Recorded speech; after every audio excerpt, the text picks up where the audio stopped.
ایک بڑی ہی کم تعداد میں ہوتی ہے جسے ہم کہتے ہیں مائنیوٹ مائنورٹی انٹلیکچوئلز، جو عقل سے سوچ کر قدم اٹھاتے ہیں، جذبات کی رو میں نہیں بہتے.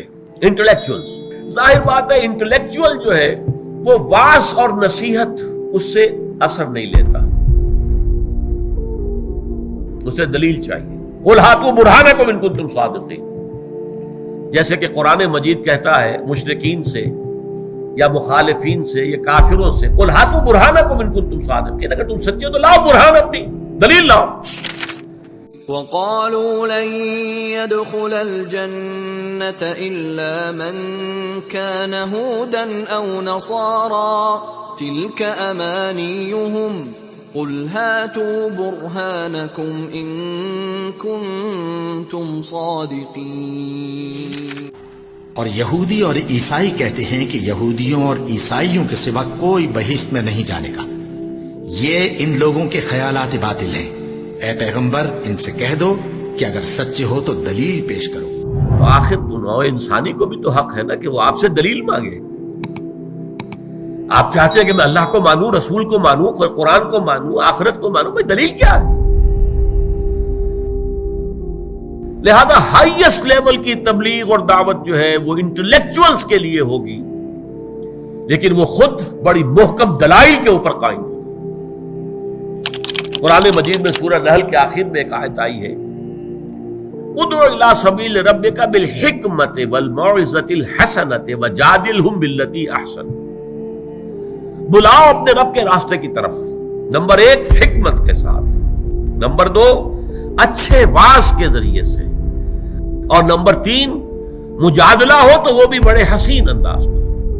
یہ 3 لیولز جو میں نے آپ کو گنوائے ہیں یہ اس آیت سے ان کا استنباط ہے کہ معاشرے میں ایک طبقہ وہ ہے جو حکمت سے بات سمجھے گا، صرف واعظ سے نہیں، جذبات سے نہیں. آپ کو بات اپنی ثابت کرنی پڑے گی، دلیل دینی پڑے گی. بات منمانی ہے تو مان لائیے، ہاتھوں برہانکم.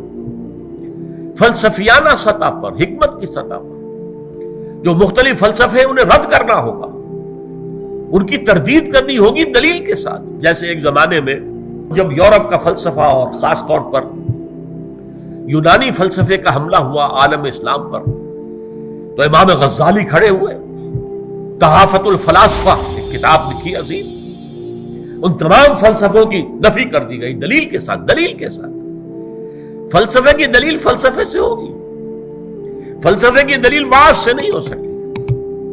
جیسے کہ کہاوت ہے لوہے کو لوہا کاٹتا ہے، عربی میں بھی ہے یہ، ان الحدید بالحدید یفلح، لوہے کو تو لوہا ہی کاٹ سکتا ہے.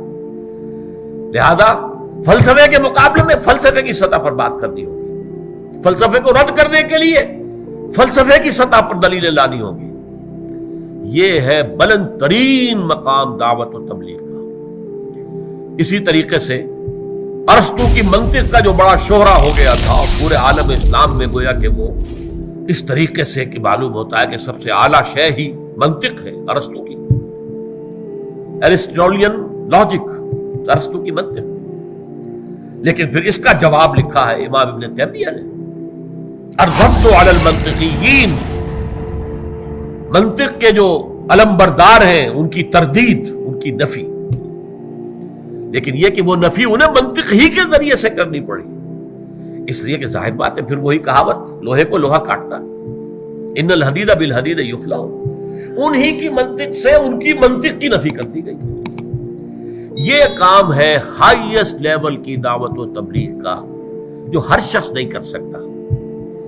اس کے لیے اسپیشلائزڈ لوگ درکار ہیں، پوری زندگیاں انہوں نے کھپائی. جو مروجہ فلسفے ہیں، نظریات ہیں، ان کا گہرا تنقیدی مطالعہ کیا، کریٹیکل سٹڈی، صرف سٹڈی نہیں، کریٹیکل سٹڈی، تنقیدی مطالعہ. آدمی پڑھتا جائے، سمجھتا جائے، یہاں یہ ٹھیک ہے، یہ غلط ہے، یہ ٹھیک ہے، یہ غلط ہے، یہ غلط ہے تو یوں غلط ہے، اس لیے غلط ہے. اس طرح کی سٹڈی، اسے کہتے ہیں کریٹیکل سٹڈی.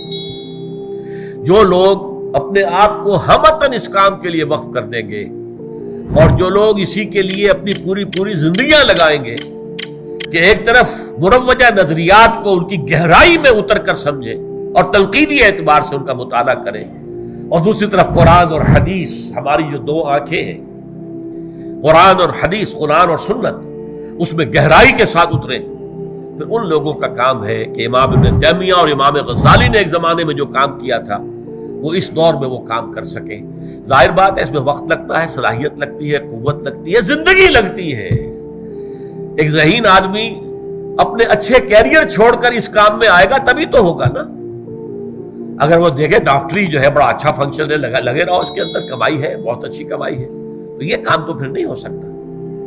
انجینئرنگ کا فن ہے، اب لگے ہوئے ہیں اور اس کے اندر ہم نے کمال حاصل کیا ہے تو اچھا ہے، آپ کو اچھی تنخواہیں ملیں گی، ایک سے ایک بڑھ کر اچھی آفرز ہو جائیں گی، لیکن یہ کام نہیں ہو سکتا۔ یہ کام وہی کریں گے جو ذہین بھی ہو، عام آدمیوں کے کرنے کا یہ کام نہیں ہے۔ ذہانت اللہ نے انہیں دی ہو بنیادی طور پر، اور پھر وہ اپنے آپ کو ہمہ وقت اس کام کے لیے لگا دیں اور بھول جائیں اچھے کیریئر کو اور اعلیٰ معیار زندگی کو بھول جائیں، بلکہ فاقوں کے لیے تیار ہو جائیں۔ آپ کو معلوم ہونا چاہیے جب یہ ڈاس کیپیٹال کتاب لکھی تھی مارکس نے تو اس پر فاقے بھی آ رہے تھے۔